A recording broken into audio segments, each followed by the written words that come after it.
ഇന്ദർ, യാഷ് അവൻ പിടിച്ചു. ഇന്ദർ ഞെട്ടിപ്പോയി. തിരിഞ്ഞു നോക്കാതെ തന്നെ അവൻ യാഷിന് മനസ്സിലാവാത്ത രീതിയിൽ ഷർട്ടിന്റെ സ്ലീവിൽ കണ്ണു തുടച്ചുകൊണ്ട് പെട്ടെന്ന് തിരിഞ്ഞു. നീ എന്താ ഇവിടെ ഒറ്റക്കോ നിൽക്കുന്നത്?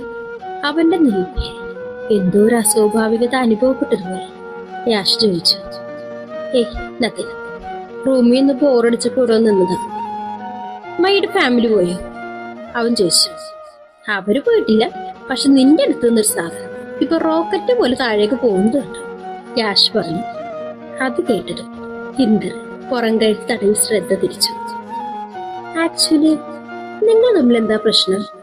യാഷ് കൈകൾ വിളിച്ച് അവന്റെ എതിർവശം വന്നു. എന്ത് പ്രശ്നം? ഒരു പ്രശ്നവുമില്ല, ഇന്ദർ പറഞ്ഞു. ഓ റൈറ്റ്, നിങ്ങൾക്കല്ല പ്രശ്നം. പ്രശ്നം മുഴുവൻ നിനക്കാവും അല്ലേടാ? യാഷ് പരിഹാസത്തോട് ചോദിച്ചു. നമുക്കിടയിൽ ഈ ടോപ്പിക്ക് വേണ്ട യുവർ. ഇന്ദർ ഒഴിഞ്ഞു മാറി. വേണം, അവൾ എന്റെ സിസ്റ്ററാണ്, നീ എന്റെ ക്ലോസ് ഫ്രണ്ട്. ഇതിനെക്കുറിച്ച് കൂടുതൽ സംസാരിക്കാൻ അവകാശം എനിക്ക്. സോ സത്യം പറയുന്നത്, why are you ignoring her? Don't you love her? Yash ചോദിച്ചു. Don't lie. പിന്നീട് ഇതിൽ സത്യമില്ലെന്ന് ഞാൻ അറിഞ്ഞു. പിന്നെ നീയും ഞാനും തമ്മിലുള്ള എല്ലാ കണക്ഷനും തരും, യാഷ് ഭീഷണിയുടെ സ്വരത്തിൽ പറഞ്ഞു. യുവർ. ഇന്ദറിന്റെ സ്വരം ദയനീയമാവുന്നത് കണ്ടു യാഷ് ചിരിച്ചു. നിനക്ക് അഭിനയിക്കാൻ അറിയില്ല ഇന്ദർ. സി, നിന്റെ ബോഡി ലാംഗ്വേജ് പോലും പറയുന്നു നിനക്കെന്തോ കള്ളത്തരമുണ്ടെന്ന്, യാഷ് പറഞ്ഞു. യുവർ. ഞാനൊരു ഓർഫനാണ്, ഇന്ദർ മടിച്ചുകൊണ്ട് പറഞ്ഞു. എന്ത്? അവൻ പറഞ്ഞത് ഇഷ്ടപ്പെടാതെ പോലെ യാഷിന്റെ ഭാവം മാറി. അങ്ങനെ പറയുന്നത് അവന് ഇഷ്ടമില്ലെന്ന് അറിഞ്ഞുകൊണ്ട് തന്നെയാണ് ഇന്ദർ അങ്ങനെ പറഞ്ഞെന്നുള്ളത് മറ്റൊരു സത്യം. സോറി. ഇന്ദറിന് അവനെ നോക്കാൻ പേടിയായി. നീ ആദ്യം പറയാൻ വന്നത് കംപ്ലീറ്റ് ചെയ്യും, യാഷ് അവനെ തുറച്ച് തന്നെ നോക്കി റൈലിംഗിലേക്ക് ചാരി നിന്നു. എനിക്ക് സ്വന്തം എന്ന് പറയാൻ ആരുമില്ലായിരുന്നു. കുറെ വർഷം മുമ്പ് വരെ എന്റെ ലൈഫിൽ എനിക്ക് കിട്ടിയ ഏറ്റവും പ്രഷ്യസ് ആയ ഗിഫ്റ്റാണ് ഈ പറഞ്ഞേ. നീ കാരണം എനിക്കൊരു അച്ഛനെ കിട്ടി, അമ്മയെ കിട്ടി, സഹോദരങ്ങൾ കിട്ടി. ഈ സഹോദരങ്ങളെന്ന് പറഞ്ഞതില്ലേ ഹൻഷു ഉൾപ്പെടുന്നുണ്ടോ എന്നുള്ളതാ എന്റെ സ്ട്രെയിറ്റ് ക്വസ്റ്റ്യൻ, യാഷി ഇടയ്ക്കേറി അവനോട് ചോദിച്ചു. അത് സേസ് ഓർ നോ? നോ. ഇന്ദറിന്റെ ശിരസ് ചലിക്കുന്നതിനൊപ്പം കുനിയുകയും ചെയ്തു. അത്രയും നേരം നെഞ്ചിൽ കൈ പിണഞ്ഞിരുന്ന യാഷിന്റെ കൈകൾ താനെ അഞ്ഞു. പിന്നെ do you love her? Yash ആകാംക്ഷയുണ്ട് അവന്റെ മുഖത്തേക്ക് നോക്കുന്നത് കണ്ടപ്പോ ഇന്ദർ ജാള്യതയോടെ തല വെട്ടിച്ചു. ഇഷ്ടമാണെന്ന രീതിയിൽ. ഹേ മാൻ, ഞാൻ പറഞ്ഞില്ലേ, എനിക്കറിയാം. ഇത്ര നേരം എന്തൊക്കെയാ പറഞ്ഞത്? ഇഷ്ടമായിട്ട് അവളോട് തെണ്ടി ഇങ്ങനെ നീ ആ പാവത്തിലിട്ട് ചുറ്റിക്കുന്നത്. It's too much, Yash. ഇത് ശരിയല്ലെന്ന രീതിയിൽ തല അനക്കി അവന്റെ തോളി കൈവച്ചു. ഐ നോ, പക്ഷെ ഇതിനെല്ലാം കാരണം നീ തന്നെ. ഇന്ദർ അവന്റെ മുഖത്തേക്ക് ഉറ്റുനോക്കി. മീ?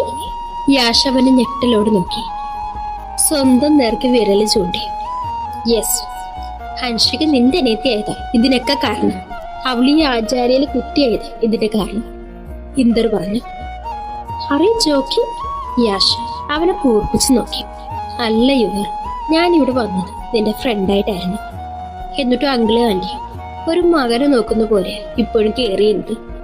എനിക്കിവിടെ എന്തിനും ഫ്രീഡം തന്നിട്ടുണ്ട്. ഇവിടെയുള്ള ആരോട് വേണമെങ്കിലും കമ്മ്യൂണിക്കേറ്റ് ചെയ്യാനുള്ള ഫ്രീഡവും തന്നിട്ടുണ്ട്. അതുപോലെ തന്നെ ഹൻഷു ഞാനിവിടെ വന്ന ദിവസം മുതൽ കാണുന്നതാ. ഞാൻ അവരോട് സംസാരിക്കുന്നതിലും കളിക്കുന്നതിലും ഒന്നിനും ഒരു റെസ്ട്രിക്ഷനും വെച്ചിട്ടില്ല. എന്റെ കൂടെ അവളെ ധൈര്യത്തോടെ എവിടെയും പറഞ്ഞു വിട്ടിട്ടുണ്ട്. അതല്ല എന്നോടുള്ള വിശ്വാസം കൊണ്ടല്ലേ ഇവർ. അത് കളയാൻ എന്നെക്കൊണ്ട് സാധിക്കില്ല, ഇന്ദർ തീർത്തു പറഞ്ഞു.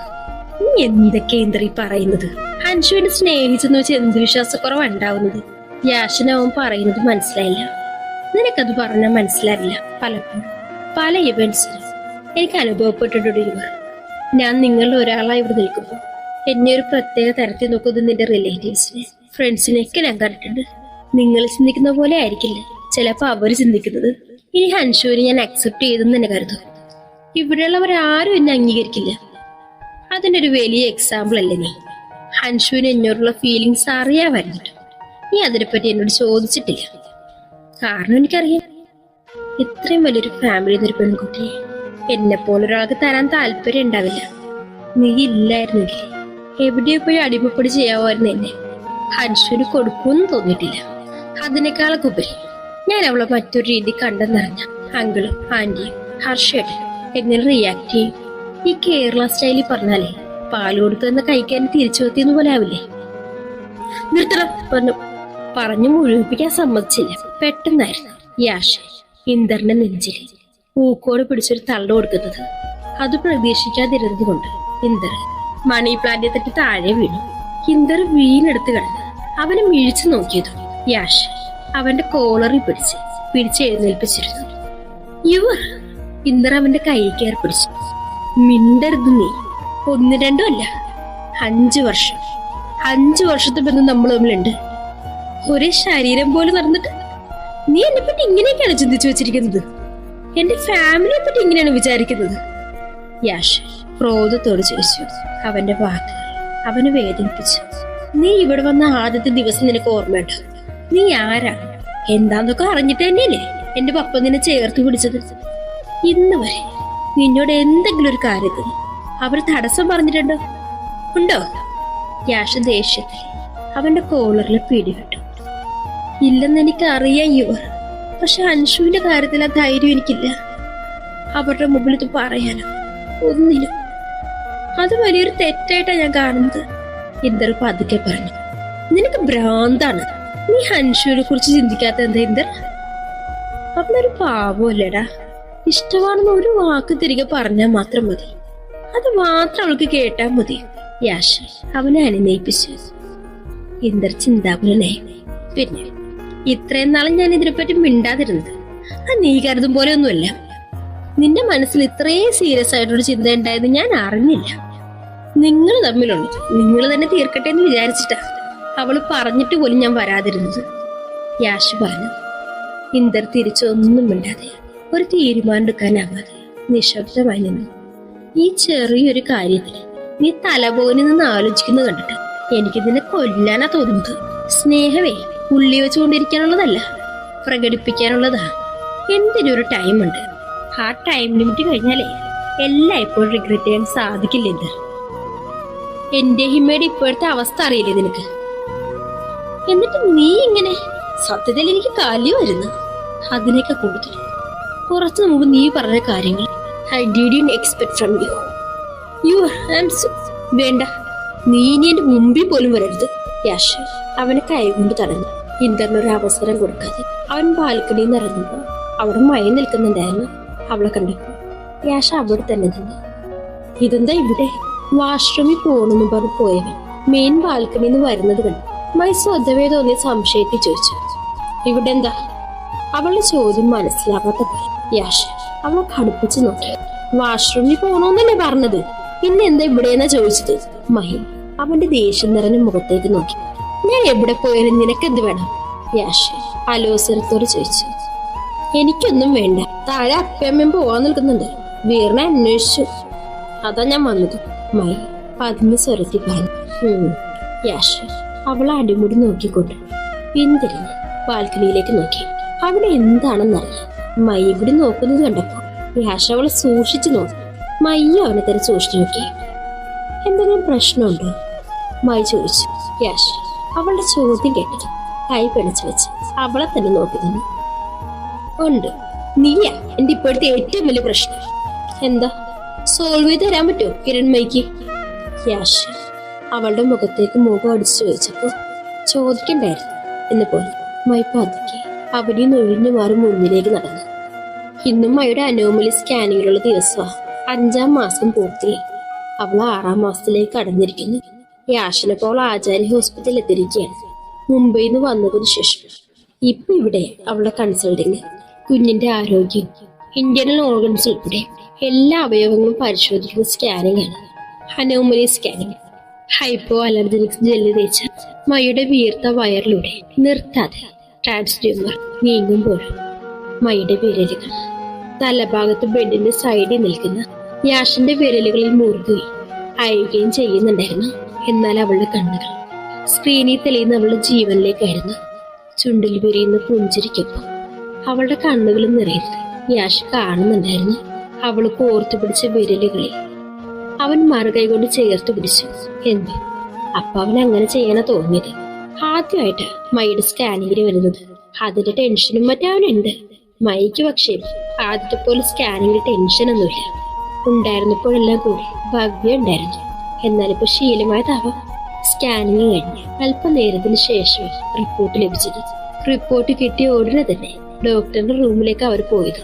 ഏറ്റവും മുന്നിൽ അവരുടെ നേഴ്സാ നടക്കുന്നത്. അവരുടെ കയ്യിലെ സ്കാനിങ് റിപ്പോർട്ടും വിട്ടു. യാഷ് അതിന് പിന്നിലെ മൈക്ക് മുന്നിലായി നടക്കുന്നത്. എന്നാൽ അവന്റെ കൈകൾ മയുടെ കൈകളിൽ നിന്നും വേർപെട്ടിട്ടില്ല.